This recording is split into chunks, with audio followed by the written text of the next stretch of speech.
శ్రీకాంత్, శ్రీకాంత్,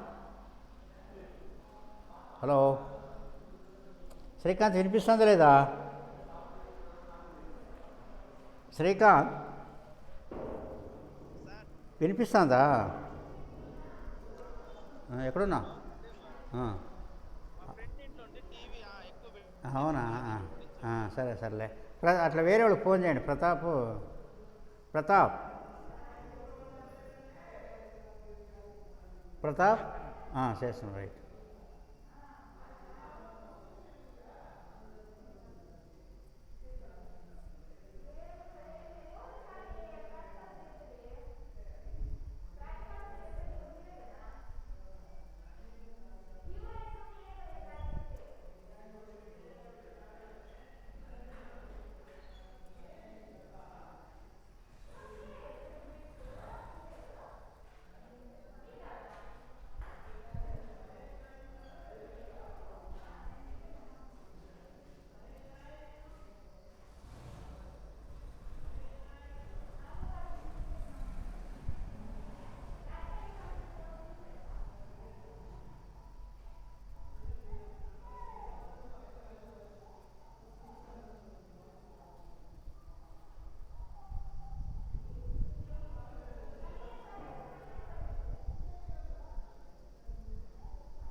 చేసావా ప్రతాప్?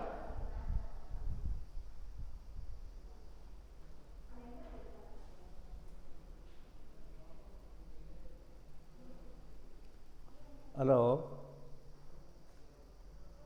వినపడుతుందా లేదా?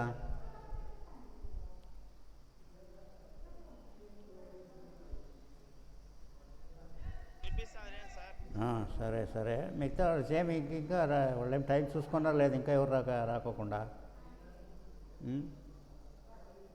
శ్యామల కానీ అప్రింతాజ్ వాళ్ళు వచ్చేవాళ్ళే. వాళ్ళు ఎందుకు ఇంకా వాళ్ళు కూడా రాకోకుండా ఉన్నారు? ఇంకా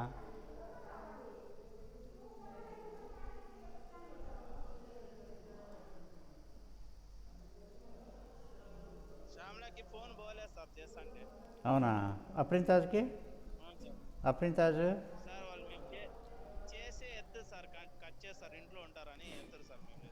అవునా? వాళ్ళ నంబర్లు నాకు తెలియదు. వాళ్ళ నంబర్లు కనీసం అది గ్రూప్లో అవి వాళ్ళ పేర్లు ఉండవు కదా. సరే, నెక్స్ట్ చూస్తాం పేర్లు. మిగతా వాళ్ళు ఇంకా మిగతా వాళ్ళు వస్తున్నారు కదా వాళ్ళు.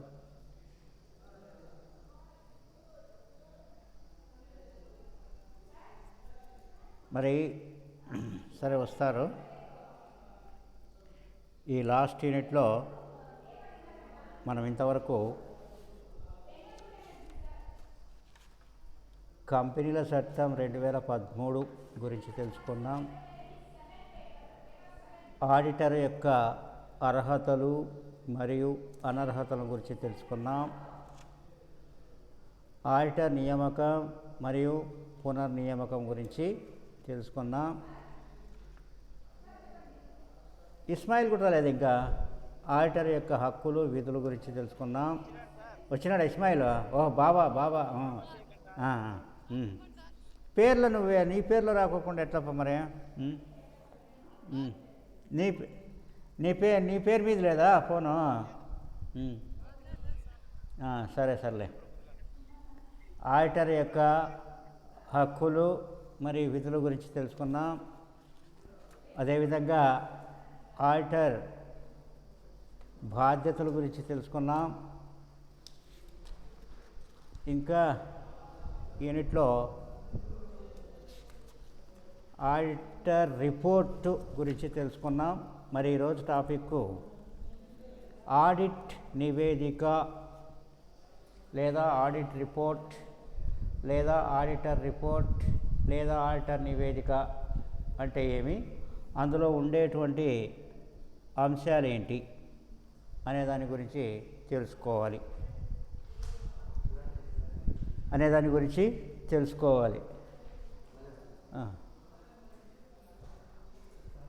ఇంతకుముందే ఆడిట్ నివేదిక గురించి తెలుసుకున్నాం.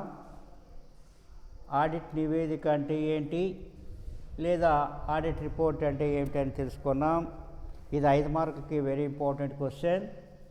10 మార్కులకి 10 మార్కులకి ఆడిట్ నివేదిక నిర్వచించి అందులోని అంశాలను చర్చించండి. అంటే define audit, explain the particulars in లేదా అంశాలు లేదా విషయాలు గురించి చర్చించండి అని అడుగుతారు. ఇంకోసారి ఇప్పుడు మనం ఆడిట్ రిపోర్ట్ అంటే మనకు తెలుసు, ఇంకోసారి తెలుసుకుందాం. భారత కంపెనీల చట్టం 2013 సెక్షన్ 227 సబ్సెక్షన్ 2 అంటే ఇండియన్ యాక్ట్ 2013 సెక్షన్ 227 సబ్సెక్షన్ 2 ప్రకారం ఆడిటర్ కంపెనీ పుస్తకాలను ఆడిట్ చేసిన తర్వాత ఆ పుస్తకాలు సక్రమంగా ఉన్నవో లేదో అనేటువంటి విషయం మీద తన అభిప్రాయాన్ని ఒక నివేదిక రూపంలో వాటాదారులకు ఆడిటర్ సమర్పించవలసి ఉంటుంది. ఈ విధంగా ఆడిటర్ వాటాదారులకు సమర్పించేటువంటి నివేదికనే ఆడిట్ నివేదిక లేదా ఆడిట్ రిపోర్ట్ లేదా ఆడిటర్ నివేదిక లేదా ఆడిటర్ రిపోర్ట్ అంటాం. అంటే భారత కంపెనీల చట్టం 2013 ప్రకారం ఒక వ్యక్తి అర్హత కలిగినటువంటి వ్యక్తిని, CA కంప్లీట్ అయినటువంటి వ్యక్తిని కంపెనీయే ఆడిటర్ని ఆడిట్ చేయడానికి నియమించుకోవడం జరుగుతుంది. ఆ విధంగా నియమించబడినటువంటి ఆడిటర్ కంపెనీ యొక్క తొలిపంతు పుస్తకాల్ని, కంపెనీ యొక్క ఖాతా పుస్తకాల్ని, కంపెనీ యొక్క ఆర్థిక నివేదికలు అన్నిటినీ కూడా ఆడిట్ చేసిన తర్వాత ఆ పుస్తకాలన్నీ కూడా సక్రమంగా నియమ నిబంధనల ప్రకారం కంపెనీల చట్టం యొక్క షరతులకు లోబడి ఉన్నాయో లేదో అనేటువంటి అంశం మీద అనేటువంటి విషయం మీద తన ఒపీనియన్ను, తన అభిప్రాయాన్ని ఒక రిపోర్ట్ రూపంలో వాటాదారులకు సమర్పించవలసి ఉంటుంది. ఈ విధంగా ఆడిటర్ వాటాదారులకు సమర్పించేటువంటి నివేదికనే ఆడిట్ నివేదిక లేదా ఆడిట్ రిపోర్ట్ అని అంటాం. ఒక కంపెనీ పుస్తకాలు, ఒక కంపెనీ యొక్క ఖాతా పుస్తకాలు అనేవి కంపెనీ డైరెక్టర్ నిర్వహిస్తారు. అంటే కంపెనీ యొక్క నిజమైనటువంటి యజమానులు వాటాదారులు అయినప్పటికీ కూడా వాళ్ళు దేశంలో నలుమూలలా ఉంటారు కాబట్టి వాళ్ళు కంపెనీ యొక్క నిర్వహణలో ప్రత్యక్షంగా పాల్గొనలేరు. కాబట్టి వాళ్ళ తరఫున కంపెనీ వ్యవహారాలను నిర్వహించడానికి, కంపెనీని కొనసాగించడానికి డైరెక్టర్ల బోర్డు డైరెక్టర్లని నియమిస్తారు ప్రత్యేకంగా. ఆ డైరెక్టర్లు కంపెనీ యొక్క అన్ని రకాలైనటువంటి పుస్తకాలని, అంటే తొలిపంతు పుస్తకాలు, ఖాతా పుస్తకాలు, ఖాతా పుస్తకాలు, సహాయక చిట్టాలని, ఆర్థిక నివేదికలు, అన్ని రకాల వాటికి సంబంధించిన అన్ని రకాల అన్ని రకాలైనటువంటి పుస్తకాలను వాళ్ళే నిర్వహించడం జరుగుతుంది. ఆ విధంగా వారు అంటే డైరెక్టర్లు ఆ పుస్తకాలన్నింటినీ కూడా సక్రమంగా నిర్వహించినారా లేదా అనేటువంటి విషయం మీద ఆడిటర్ తన అభిప్రాయాన్ని, తన ఒపీనియన్ని ఒక నివేదిక రూపంలో, ఒక రిపోర్ట్ రూపంలో వాటాదారులకు అందజేయడానికి నియమించబడతాడు. ఆడిటర్ను డైరెక్టర్లైనా నియమించవచ్చు, వాటాదారులైనా నియమించవచ్చు అని మనకు తెలుసు. అంటే డైరెక్టర్లు ఆడిటర్ను నియమించినా, వాటాదారులు నియమించినా కూడా ఆడిటర్ని, అతను ఆడిట్ అంతా పూర్తయిన తర్వాత తన అభిప్రాయాన్ని ఆడిట్ నివేదిక రూపంలో సమర్పించవలసింది మాత్రం వాటాదారులకే. అంటే ఆడిటర్ని డైరెక్టర్లు నియమించినా, వాటాదారులు నియమించినా కూడా కానీ వాళ్ళు తన నివేదికను సమర్పించవలసింది మాత్రం వాటాదారులకే. ఆ వాటాదారులకు ఆ రిపోర్ట్ను వాటాదారుల పేరు రాసి సరాసరి డైరెక్ట్గా వాటాదారులకు బాధ్యత కలిగినటువంటి ఆఫీసర్ ద్వారా సమర్పించాలి. డైరెక్ట్గా వారికి కాకోకుండా ఒక కంపెనీలో పనిచేసేటువంటి ఒక అధికారి ద్వారా కానీ, బాధ్యత కలిగినటువంటి అధికారి ద్వారా కానీ, లేదా హోదా కలిగినటువంటి ఆఫీసర్ ద్వారా కానీ సమర్పించవలసి ఉంటుంది. కానీ ఎవరి ద్వారా సమర్పించినా కూడా అది సమర్పించవలసింది వాటాదారులకే. ఈ విధంగా సమర్పించవలసింది దేనికి సమర్పిస్తారు? కంపెనీ గురించినటువంటి యథార్థ విషయాలను తెలుసుకోవడానికి ఈ ఆడిట్ నివేదిక అనేది అత్యంత ప్రయోజనకరం. కాబట్టి కంపెనీతో వ్యవహరించేటువంటి ఇతరులు కూడా ఆడిట్ నివేదికపై ఆధారపడి వ్యవహరిస్తారు. కాబట్టి అతడు ఆడిట్ నివేదికను వాటాదారులకి సమర్పించాలి. ఇది ఆడిట్ నివేదిక అంటే ఏంటి, ఆడిట్ నివేదిక ఏ విధంగా సమర్పిస్తారు. ఓకే, ఆడిట్ నివేదిక అంటే మనకు తెలుసు, ఆడిట్ రిపోర్ట్ అంటే మనకు తెలుసు. సింపుల్గా భారత కంపెనీల చట్టం 2013 సెక్షన్ 227 సబ్సెక్షన్ 2 ప్రకారం ఆడిటర్ కంపెనీ పుస్తకాలను ఆడిట్ చేసిన తర్వాత పుస్తకాలు సక్రమంగా ఉన్నావో లేదో అనేటువంటి విషయం మీద తన అభిప్రాయాన్ని ఒక నివేదిక రూపంలో వాటాదారులకు సమర్పించాలి. ఈ విధంగా ఆడిటర్ వాటాదారులకు సమర్పించేటువంటి రిపోర్ట్నే లేదా నివేదికనే ఆడిట్ నివేదిక లేదా ఆడిట్ రిపోర్ట్ లేదా ఆడిటర్ రిపోర్ట్ లేదా ఆడిటర్ నివేదిక అని అంటాము. ఇంకొక విషయం గుర్తుపెట్టుకోవాల్సింది, ఆ ఆడిటర్ తన రిపోర్ట్ని వాటాదారులకే సమర్పించాలి.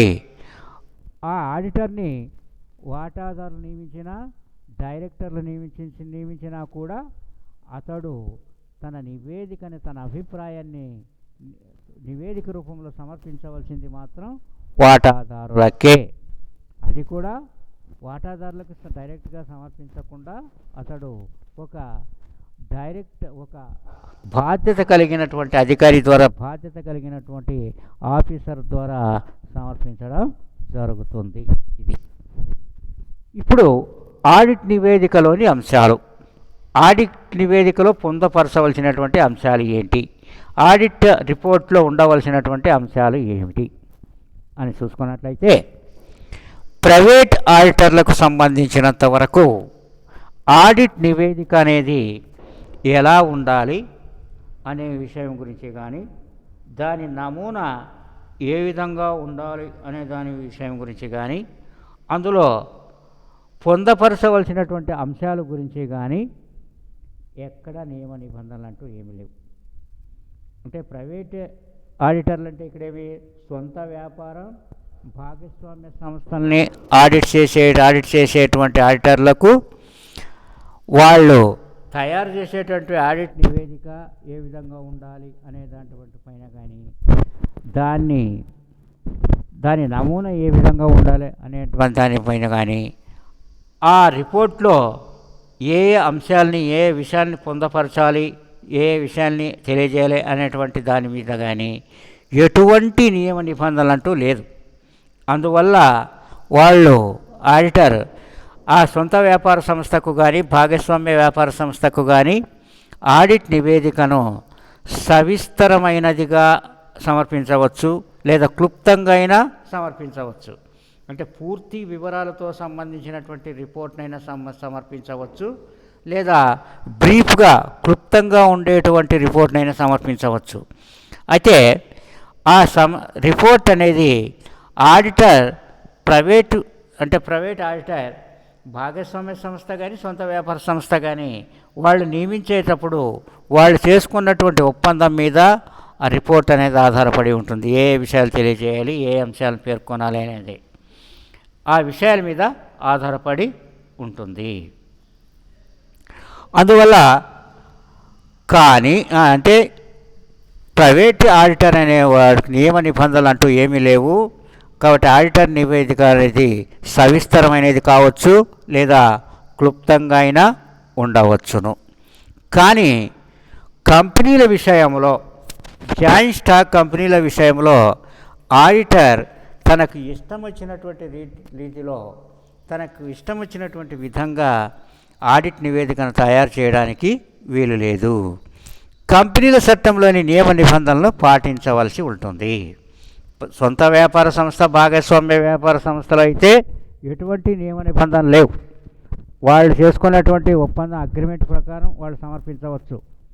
కానీ కంపెనీకి సంబంధించి కంపెనీయే ఆడిట్ చేయడానికి ఒక ప్రత్యేకమైనటువంటి అర్హత కలిగినటువంటి వ్యక్తిని నియమిస్తుంది.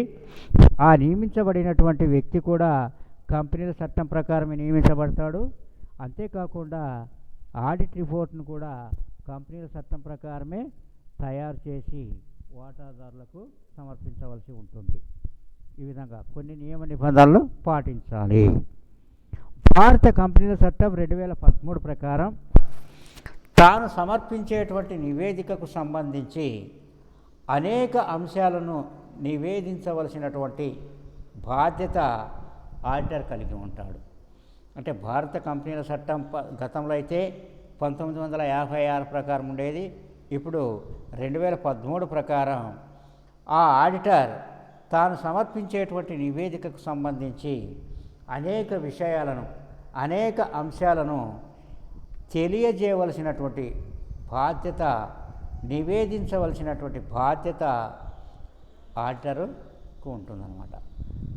సరే, ఏదేమైనప్పటికీ కూడా కంపెనీ ఆడిటర్ తన నివేదికలో ఎన్నో అంశాలు ఉంటాయి.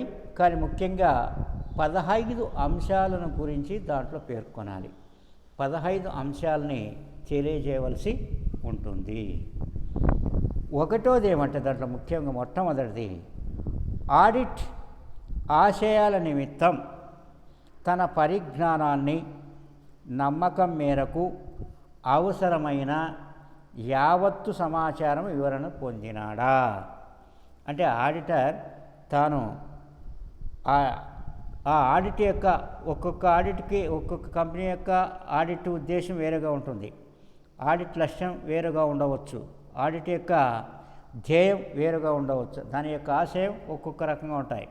ఆ ఆశయాల నిమిత్తం, ఆ లక్ష్యం నిమిత్తం, ఆ ధ్యేయం నిమిత్తం తన ఆడిటర్ తన పరిజ్ఞానాన్ని, తన తెలివితేటల్ని, తన సామర్థ్యాన్ని, తన విజ్ఞానాన్ని, తన విశ్వాసాన్ని, తన నమ్మకం మేరకు అవసరమైనటువంటి ఆడిట్ ఆశయాలకి సంబంధించి అవసరమైనటువంటి మొత్తం సమాచారం, వివరాలు పొందినాడా అనే దాని గురించి ఆడిట్ రిపోర్ట్లో తెలియజేయాల్సి ఉంటుంది. ఇక రెండోది, తన అభిప్రాయంలో తను పుస్తకాలను పరిశీలించిన దానిని బట్టి చట్టరీత్యా ఆపేక్షితమైనటువంటి సక్రమమైనటువంటి ఖాతా పుస్తకాలను కంపెనీ నిర్వహించినదా లేదా. అంటే తన ఒపీనియన్లో ఆడిట్ చేసిన తర్వాత ఒక అభిప్రాయం అనేది వస్తుంది ఆడిటర్కి. ఆ అభిప్రాయంలో తాను పుస్తకాలను పరిశీలించిన దాన్ని బట్టి, పుస్తకాలని చెకింగ్ చేసిన దాన్ని బట్టి, కంపెనీ యొక్క పుస్తకాలని, అన్ని రకాల పుస్తకాలని చెకింగ్ చేసిన దాన్ని బట్టి, పరిశీలించిన దాన్ని బట్టి చట్టరీత్యా నియమ నిబంధన ప్రకారం అవసరమైనటువంటి సక్రమమైనటువంటి ఖాతా పుస్తకాలు, అన్ని రకాల ఖాతా పుస్తకాలని, అన్ని రకాల తొలిపత్తు పుస్తకాలు, అన్ని రకాల అంటే లెక్కలు రాయడానికి అన్ని రకాల పుస్తకాలని కూడా కంపెనీ నిర్వహించినదా అనేదాన్ని ఆడిట్ రిపోర్ట్లో తెలియజేయాలి.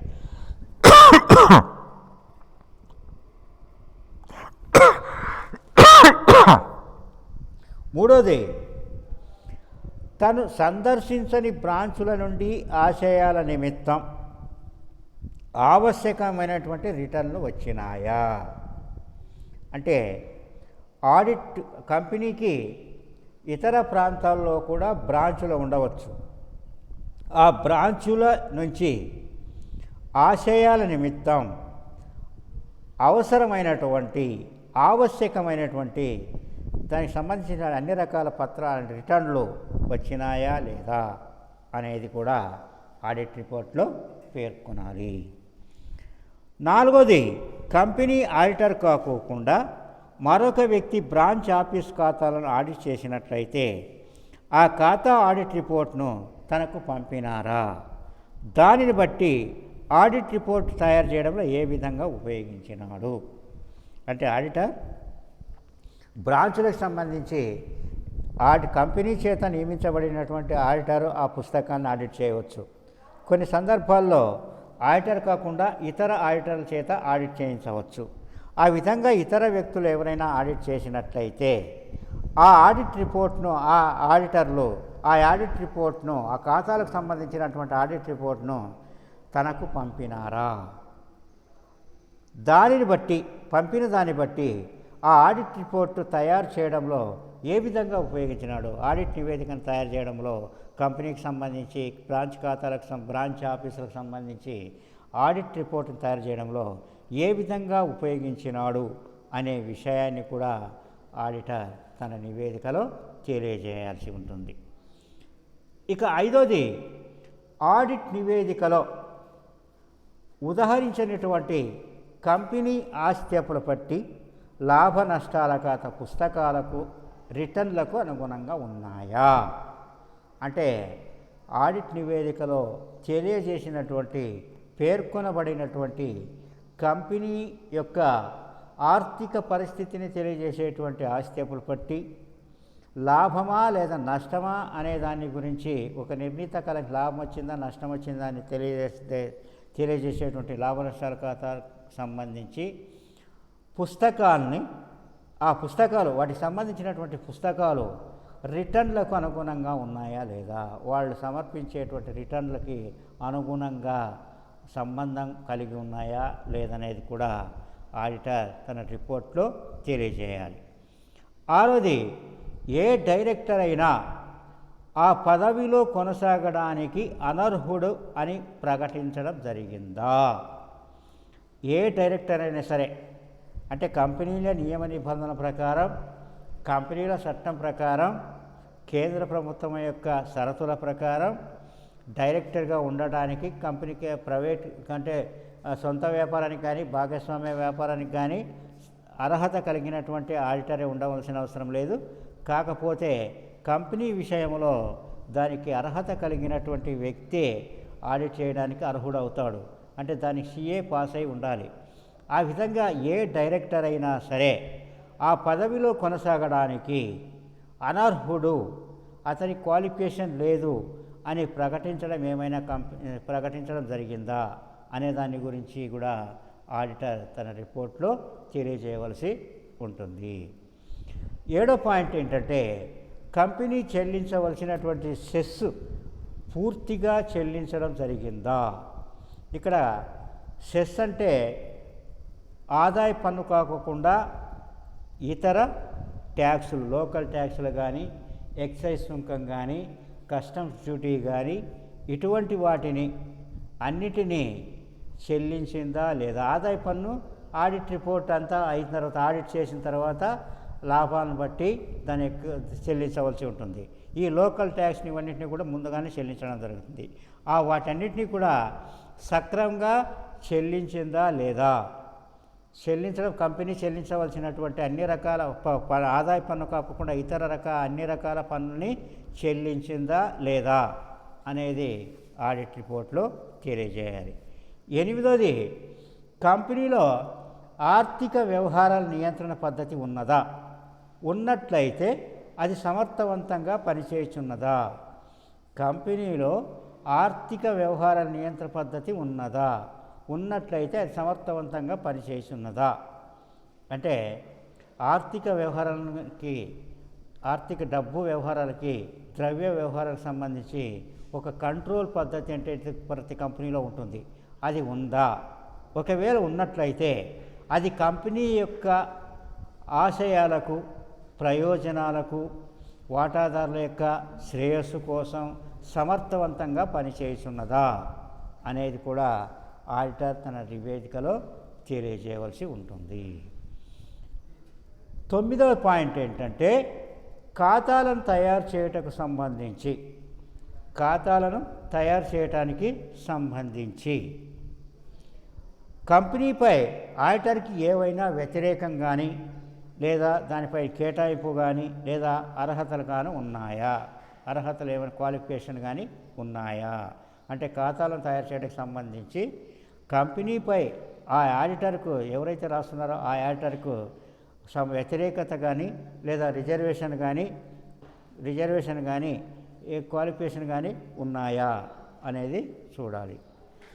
10వది గణక ప్రమాణాల ప్రకారం ఆర్థిక నివేదికలు తన అభిప్రాయంలో సరిపోతున్నాయా.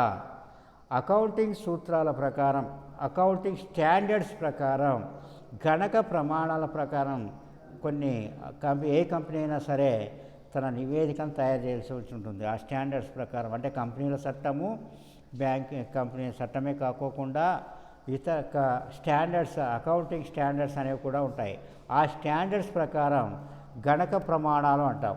ఆ గణక ప్రమాణాల ప్రకారం కంపెనీకి సంబంధించినటువంటి లాభ నష్టాల ఖాతా, ఆస్తి పట్టి అనేటువంటి ఆర్థిక నివేదికలు ఉన్నాయా, సరిపోతున్నాయా లేదా అనేదాన్ని కూడా ఆడిటర్ తన నివేదికలో తెలియజేయవలసి ఉంటుంది. 11వది కంపెనీ ఇచ్చినటువంటి రుణాలు మరియు అడ్వాన్సులకు సంబంధించి హామీలు పొందినారా, అవి సక్రమమైనవేనా, ఇచ్చిన రుణాలు మరియు అడ్వాన్సులు కంపెనీ ఆసక్తికి వ్యతిరేకంగా ఉన్నాయా.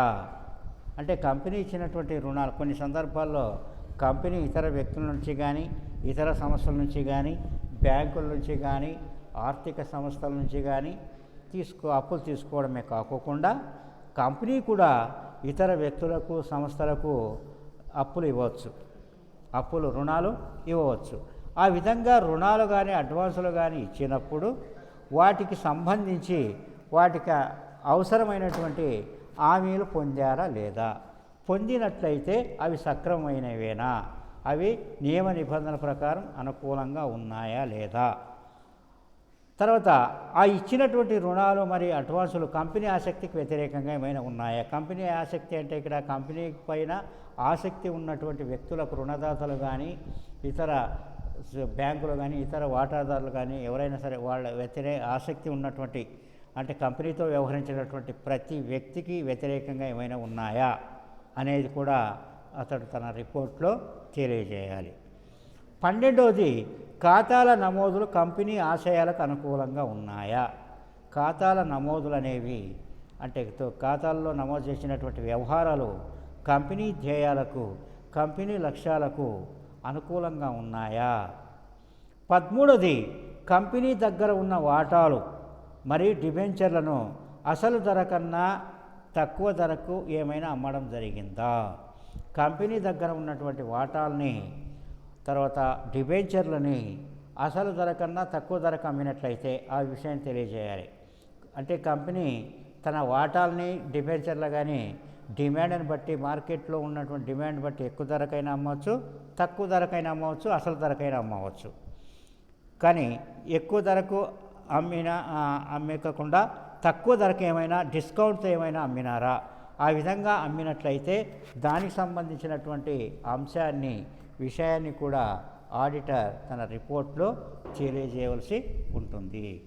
14వది కంపెనీ ఇచ్చినటువంటి రుణాలు మరియు అడ్వాన్సులు డిపాజిట్లుగా చూపబడినాయా. అంటే ఇవి కంపెనీ ఇచ్చినటువంటి రుణాలు మరియు అడ్వాన్సులు ఇతర వ్యక్తులకు, సంస్థలకు అప్పులు, రుణాలు ఇచ్చినాయి. కానీ వాళ్ళు ఏం చేస్తారు, కొన్ని సందర్భాల్లో వాటిని లేదా ఇతర కంపెనీల్లో లేదా ఇతర సంస్థల్లో సెక్యూరిటీ అంటే పెట్టుబడి పెట్టినట్లుగా చూపడం జరుగుతుంది. ఆ విధంగా చూపకూడదు నియమ నిబంధనల ప్రకారం. ఆ విధంగా ఏమైనా చూపడం జరిగిందా అనేదాన్ని కూడా అతడు తన నివేదికలో తెలియజేయాలి. లాస్ట్ వన్, వ్యక్తిగత ఖర్చులను రెవెన్యూ ఖాతాకు డెబిట్ చేయబడిందా అంటే డైరెక్టర్లు కానీ ఇతర పై ఆఫీసర్లు కానీ లేదా అధికారులు కానీ కంపెనీలో పనిచేసేటువంటి అధికారులు కానీ వాళ్ళు వ్యక్తిగత ఖర్చుల్ని వాళ్ళ సొంత ఖర్చులను కూడా కంపెనీకి సంబంధించినటువంటి రెవెన్యూ ఖాతాకు డెబిట్ చేయబడిందా అంటే కంపెనీకి ఖర్చుగా రాయబడిందా అనేది కూడా తన ఆడిట్ రిపోర్ట్లో తెలియజేయవలసి ఉంటుంది. ఈ విధంగా ఈ 15 అంశాలను కూడా కంపెనీ ఆడిటర్ తన రిపోర్ట్లో తను నివేదించవలసి ఉంటుంది, తెలియజేయవలసి ఉంటుంది. ఒకవేళ ఈ 15 అంశాలకు వ్యతిరేక సమాధానాలు కానీ నియమితమైనటువంటి సమాధానాలు కానీ వచ్చిన ఎడల ఆడిటర్ నివేదికలో అందుకు కారణాలు పేర్కొనాలి. అంటే వీటికి సంబంధించి అతనికి అనుమానం ఏమైనా ఉన్నట్లయితే వాటికి సంబంధించి డౌట్ వచ్చినప్పుడు అతడు ఆ పుస్తకాలు రాసినటువంటి వ్యక్తులను కానీ సిబ్బందిని కానీ లేదా పై ఆఫీసర్లు కానీ పై అధికారులను కానీ అతడు వివరణ కోరచ్చు, సలహాలు అడుగుతాడు. ఆ విధంగా అడిగినప్పుడు ఆ సమాధానాలు వ్యతిరేకంగా ఏమైనా వచ్చినాయా, నియమితమైనటువంటి సమాధానాలు అంటే పరిమితంగా వచ్చినాయా, కొన్ని కండిషన్స్ ఏమైనా వచ్చినాయా, ఆ విధంగా వచ్చినట్లయితే ఆడిటర్ తన నివేదికలో అందుకు కలిగినటువంటి కారణాన్ని వాళ్ళు ఆ విధంగా చెప్పడానికి గల కారణాలను కూడా అతడు తన రిపోర్ట్లో తెలియజేయవలసి ఉంటుంది. భారత కంపెనీల చట్టం 227 సబ్సెక్షన్ 4A ప్రకారం కేంద్ర ప్రభుత్వం తన ప్రత్యేకమైనటువంటి లేదా సాధారణమైనటువంటి ఆదేశంలో పేర్కొన్నటువంటి విషయాల మీద కూడా ఆడిటర్ తన నివేదికను సమర్పించాలి.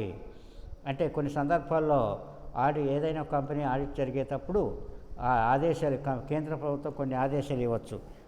ఈ విషయాల మీద మాకు కూడా ఒక రిపోర్ట్ ఇవ్వండి, ప్రభుత్వానికి ఒక రిపోర్ట్ని సమర్పించండి అని చెప్పి కొన్ని విషయాల మీద రిపోర్ట్ సమర్పించండి అని ఆడిటర్ని అడిగినట్లయితే ఆ ఆదేశంలో పేర్కొన్నటువంటి విషయం మీద కేంద్ర ప్రభుత్వం ఇచ్చినటువంటి ఆదేశాలు పేర్కొన్నటువంటి విషయాల మీద కూడా ఆడిటర్ తన నివేదికను సమర్పించవలసి ఉంటుంది. ఈ విధంగా ఈ 15 అంశాలను కూడా కంపెనీ ఆడిటరు తన ఆడిట్ రిపోర్ట్లో తన అభిప్రాయాన్ని 15 అంశాలకు సంబంధించి తన అభిప్రాయాన్ని ఆ నివేదికలో పేర్కొని తెలియజేసి వాటిని నివేదించి కంపెనీ నిజమైనటువంటి యజమానులైనటువంటి వాటాదారులకు ఒక బాధ్యత కలిగినటువంటి బాధ్యత కలిగినటువంటి అధికారి ద్వారా వాటిని సమర్పించవలసినటువంటి బాధ్యత ఉంటుంది. ఈ విధంగా ఈ 15 అంశాలు కంపెనీ యొక్క నివేదికలో ఆడిట్ నివేదికలో ఉంటాయి. Very important. 10 మార్కులకి అడుగుతుంటారు. ఏదైనా అడగవచ్చు దీంట్లో. మీకు దీంట్లో అన్నీ ఇంపార్టెంటే. కంపెనీ ఆడిటర్ యొక్క అధికారాలు, విధులు, కంపెనీ ఆడిటర్ యొక్క బాధ్యతలు, కంపెనీ యొక్క అర్హతలు, అనర్హతలు, ఇవన్నీ ఆడిట్ రిపోర్ట్ అంటే ఏమి, ఆడిట్ రిపోర్ట్లో అంశాలేమి, ఇవన్నీ ఏదైనా ఖచ్చితంగా వీటిలో ఉంటాయి. ఇక దాదాపుగా మనకి అయిపోతుంది సిలబస్ కూడా. కాకపోతే ఇంకా ముఖ్యమైనటువంటి విషయం ఏంటంటే మీకు ఎగ్జామినేషన్ ఫీజు ఈరోజే లాస్ట్. కట్టిన తర్వాత ఏమో అంటున్నారు, ఇక పూర్తిగా అయితే కన్ఫామ్ అయితే రాలేదు. మీకు నెక్స్ట్ మంత్ ఎగ్జామ్స్ ఉండవచ్చు అనేటువంటి వార్త అయితే వచ్చింది. అది ఎంతవరకు తర్వాత తెలుస్తుంది.